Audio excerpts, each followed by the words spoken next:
اصل برتری تو علم کی برتری،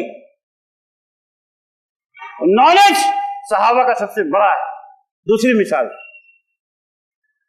حضرت ابو ایوب انصاری رضی اللہ تعالیٰ عنہ قسطنطنیہ کے جہاد میں شریک تھے۔ ایک نوجوان نے بڑا بڑھ چڑھ کے حملہ کیا اور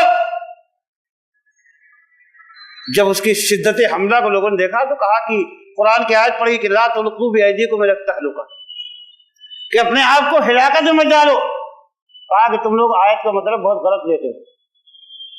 کہا کہ یہ آیت ہم انصاریوں کے بارے میں نازل ہوئی، ہم لوگوں نے شروع میں اللہ کے نبی کی بڑی مدد کی، اور بعد میں جب فتح مکہ ہو گیا، اسلام غالب آ گیا، بہت سے لوگ مسلمان ہو گئے، تو ہم نے کہا کہ اب تک ہم نے اپنے مال کی طرف توجہ نہیں دی، بچوں کی طرف توجہ نہیں دی، اب کچھ کمانا چاہیے، کچھ محنت کرنا چاہیے۔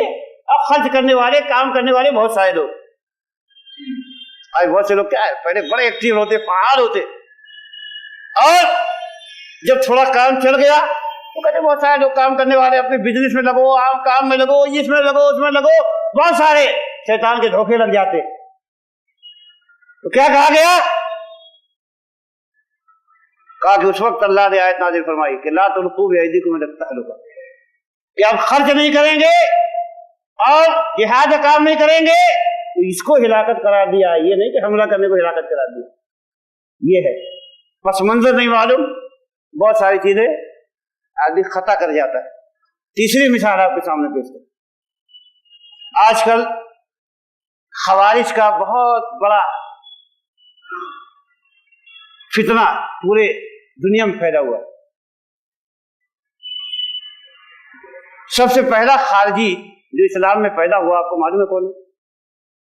سب سے پہلا خارجی وہ تھا کہ اللہ کے نبی صلی اللہ علیہ وسلم نے جب حنین کے موقع پر بہت سارا مال غنیمت آیا تو آپ نے بعض لوگوں کو بہت ساری بکریاں، بہت سارے اونٹ اور سونے چاندی بہت بانٹ دیے نئے مسلمانوں کو، انصاریوں کو کچھ نہیں دیا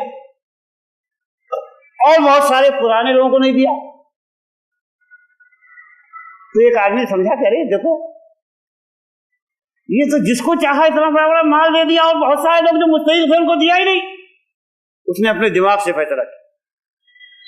اللہ کے نبی صلی اللہ علیہ وسلم کا مقصد دعوت کی حکمت، دعوت کی حکمت کے پیش نظر آپ نے لوگوں کے دلوں کو جمانے کے لیے، کیونکہ آپ جانتے تھے کہ جو مضبوط ایمان والے ان کو دولت دو یا نہ دو اس کو کوئی فرق پڑنے والا ہے، لیکن جو کمزور ایمان والے ہیں یا جو زیادہ ضرورت مند ہیں ان کو مال دینا چاہیے، زیادہ دے دو۔ لیکن اس آدمی نے کیا سمجھا کہ سب کو برابر ملنا چاہیے تھا، یا جن لوگوں نے بہت محنت کی ان کو زیادہ ملنا چاہیے تھا۔ تو کیا کہا، اعدل یا محمد، اے محمد انصاف کرو، تم نے انصاف نہیں کیا۔ یہ پہلا خارجی تھا جس نے اللہ کے نبی پر اعتراض کیا۔ جب حضرت عمر نے کہا کہ اللہ کے نبی اس کی گردن مار دو، تو آپ نے کہا کہ چھوڑ دو، اس کی نسل سے ایسے لوگ پیدا ہوں گے کہ میرے صحابہ ان کی نمازوں کے مقابلے میں تم اپنی نمازوں کو حقیر سمجھو گے، ان کے روزوں کے مقابلے میں تم اپنے روزوں کو حقیر سمجھو گے، اور یہ دین قرآن پڑھیں گے لیکن ان کے حلق سے نیچے نہیں اترے گا، اور یہ دین سے ایسے نکل جائیں گے جیسے تیر کمان سے نکل جائے گا۔ اور سب سے پہلا کیا ہے، ان کا کام حکومتوں پہ اعتراض کرنا۔ دوسرے خارجی کون لوگ تھے؟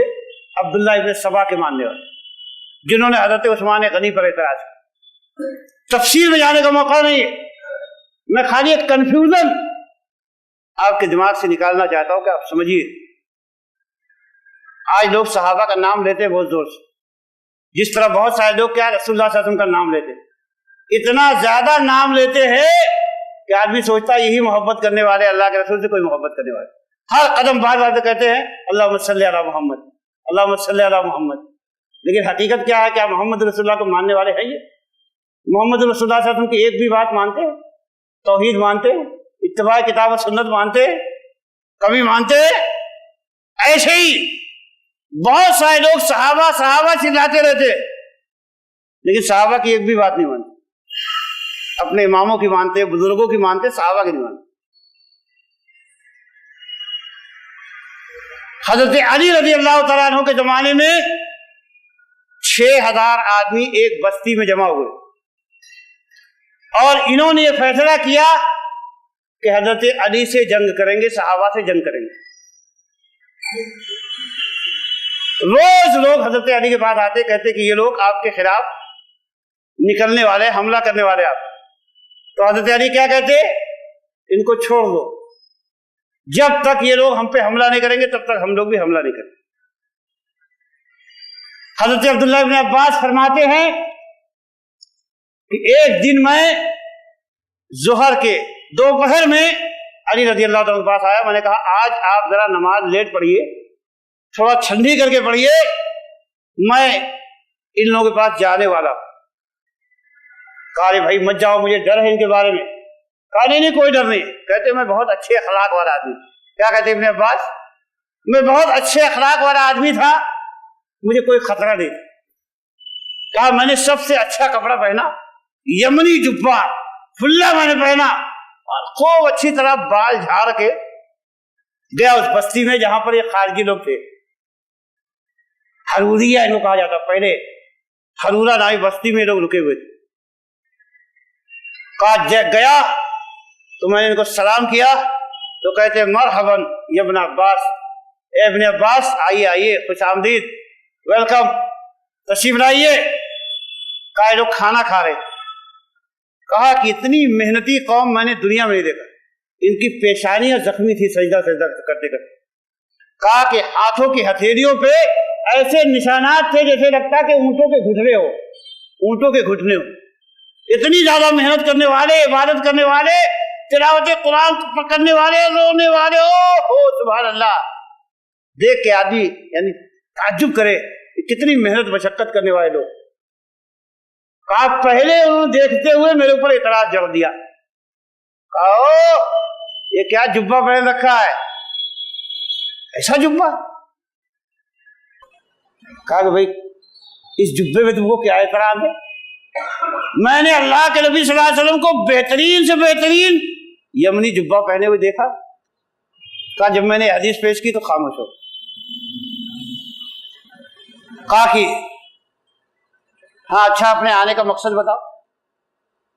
کہا بھائی دیکھو میں کس کے پاس سے آیا ہوں، میں اللہ کے رسول صلی اللہ علیہ وسلم کے صحابہ کے پاس سے آیا ہوں۔ یہ جملہ دیکھو، اللہ کے رسول صلی اللہ علیہ وسلم کے صحابہ کے پاس سے آیا ہوں جن کے اوپر قرآن نازل ہوا، اللہ کے نبی صلی اللہ علیہ وسلم کے داماد کے پاس سے آیا ہوں جنہوں نے قرآن کے تنزیل کا مشاہدہ کیا ہے، اور ان میں سے ایک بھی آدمی تمہاری صفوں میں موجود نہیں، کوئی صحابی تمہاری صفوں میں موجود نہیں۔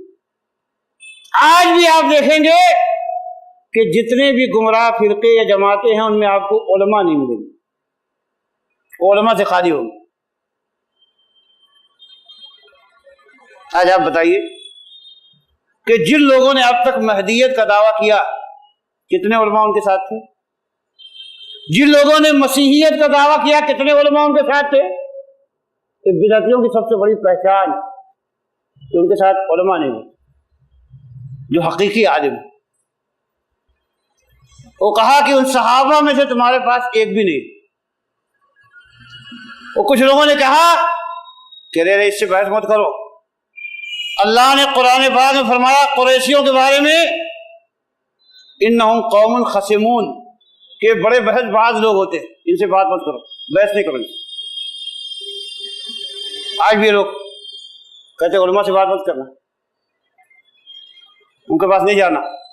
جتنے لوگ آج فسادی ہیں، آج جو جہادی گروپ گھومتا ہے سب سے پہلے علماء کو ڈیمیج کرتا ہے۔ آپ کبھی بھی دیکھو ان کی نشانی، کہیں گے علماء حکومت کے پٹھو ہیں، بکے ہوئے ہیں، بزدل ہیں، ان کے ساتھ اٹھنا بیٹھنا نہیں، ان کے ساتھ تعلق نہیں رکھنا، یہ سارے کے سارے بک گئے۔ سبحان اللہ، اللہ نے اس بات کا انکار کیا کہ علماء سارے کے سارے فاسد ہو جائے، سارے کے سارے بگڑ جائے، اور جاہل لوگ یہ اللہ کے دین کو اٹھا کے گھومے، ناممکن بات ہے، ایسا کبھی نہیں ہو سکتا۔ سب سے زیادہ اللہ سے ڈرنے والے، اللہ نے قرآن میں اعلان کیا ہے انما یخشی اللہ من عبادہ العلماء، کہ اللہ کے بندوں میں اللہ سے سب سے زیادہ ڈرنے والے علماء ہوتے۔